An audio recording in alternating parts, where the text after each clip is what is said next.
వివాదాస్పద దర్శకుడు రామ్ గోపాల్ వర్మ మరొకసారి తనదైన శైలిలో స్పందించారు. సినీ పరిశ్రమను పట్టి పీడిస్తున్న పైరసీ సమస్యపై ఆయన సోషల్ మీడియా వేదికగా ఘాటు వ్యాఖ్యలైతే చేశారు. పైరసీని అరికట్టాలంటే కేవలం దాన్ని అందించే వారినే కాకుండా చూసే ప్రేక్షకులను కూడా శిక్షించాలని సంచలన వ్యాఖ్యలైతే చేశారు. ఇక సినిమా పైరసీ సమస్యపై ట్విట్టర్ ఖాతాలో సుదీర్ఘ పోస్ట్ చేశారు. ప్రస్తుతం ఆర్జీవీ చేసిన పోస్ట్ అయితే నెట్టింట వైరల్ గా మారింది. ఒక్కసారి ఇప్పుడు ఆర్జీవీ చేసిన పోస్ట్ చూద్దాం.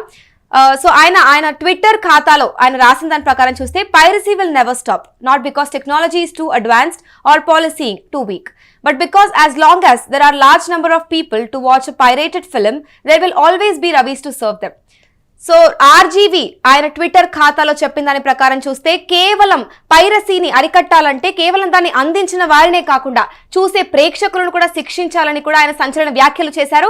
ఇంకా ఆయన దగ్గర చాలా లెందీ పోస్ట్ అయితే చేశారు ట్విట్టర్లో. దాంట్లో మొత్తంగా చూసుకుంటే కనుక రవిని రాబిన్ హుడ్ అనేది ఎవరైతే అన్నారో దాన్ని కూడా కంపేర్ చేసుకుంటూ ఆయన శైలిలో తనదైన శైలిలో అయితే ఒక పెద్ద ట్విట్టర్ పోస్ట్ చేశారు.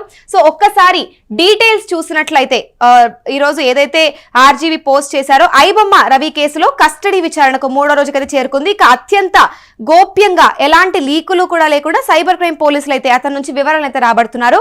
ఇక అతని నుంచి ఏ వివరాలు అయితే రాబడుతున్నారో ఇప్పుడు అయితే తెలుసుకోనున్నాం మనం. ఇక కేసు తీవ్రత దృష్ట్యా ఉన్న స్థాయి అధికారులే ఇక స్వయంగా ఈ విచారణ అయితే ఎప్పటికప్పుడు మానిటరింగ్ చేస్తూ ఉన్నారు. ఇప్పటికే డబ్బుల కోసం బెట్టింగ్ యాప్ ప్రమోట్ చేసినట్లు కూడా ఒప్పుకున్నారు రవి. ఇక 1x బెట్ యాప్ నిర్వాహకులు ఎవరైతే ఉన్నారో వారి వివరాలను చెప్పేందుకు కూడా నిరాకరించారు రవి. ఇక ఐబొమ్మ వెబ్సైట్ ను మాత్రం బెట్టింగ్ యాప్స్ కి గేట్వే చేసిన ఈ యాప్స్ ద్వారా వచ్చిన డబ్బులతోనే రవి సినిమాలను కొనుగోలు చేస్తున్నట్లుగా కూడా తెలుస్తోంది.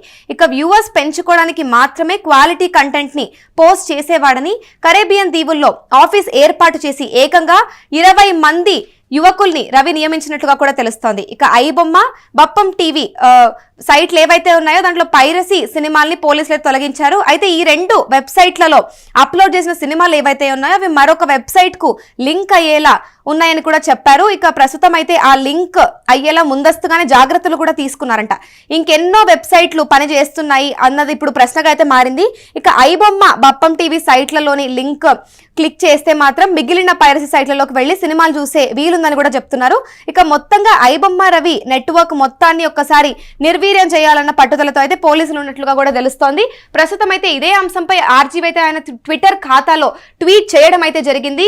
ఇక చూసుకున్నట్లయితే కేవలం పైరసీ సినిమాలని అందించిన వాళ్లనే కాదు చూసే ప్రేక్షకులను కూడా అరెస్ట్ చేస్తే శిక్షిస్తే అదే కరెక్ట్ అని కూడా సూచించారు. ఇక ప్రస్తుతం అయితే సినిమా పైరసీపై ఆర్జీవీ స్పందించారు. ఇక పైరసీ చేసేవారిని రాబిన్ హుడ్ తో పోల్చడంపై కూడా తీవ్ర ఆగ్రహం అయితే వ్యక్తం చేశారు. కేవలం సప్లయర్లే కాదు చూసేవారు కూడా నేరస్తులే అని కూడా ఆర్జీవీ అన్నారు. ఇక 100 మంది పైరసీ వీక్షకులను అరెస్ట్ చేసి పేర్లు బయట పెట్టాలని కూడా సూచించారు. ఇక పైరసీ ఎప్పటికీ కూడా ఆగదు అని ఆర్జీవీ అన్నారు. సోషల్ మీడియాలో ఆర్జీవీ ట్వీట్ అయితే ప్రస్తుతం వైరల్ అవుతుంది. ఒక 100 మందిని ర్యాండమ్ గా తీసుకొని ఎవరైతే పైరసీ సినిమాలు చూస్తున్నారో వాళ్ళని అరెస్ట్ చేసి కనుక వాళ్ళ పేర్లు బయట పెట్టినట్లయితే అప్పుడు వాళ్ళకి అది అర్థమవుతుంది అది ఎంత పెద్ద నేరం అనేది. అంటే పైరసీ సినిమాలు చూడడం అనేది స్మగ్లింగ్ తో సమానము, అదంత ఈజీ కాదు అనేది పీపుల్ రియలైజ్ అవుతారు అన్నది మాత్రం ఆర్జీవీ అయితే సూచించారు.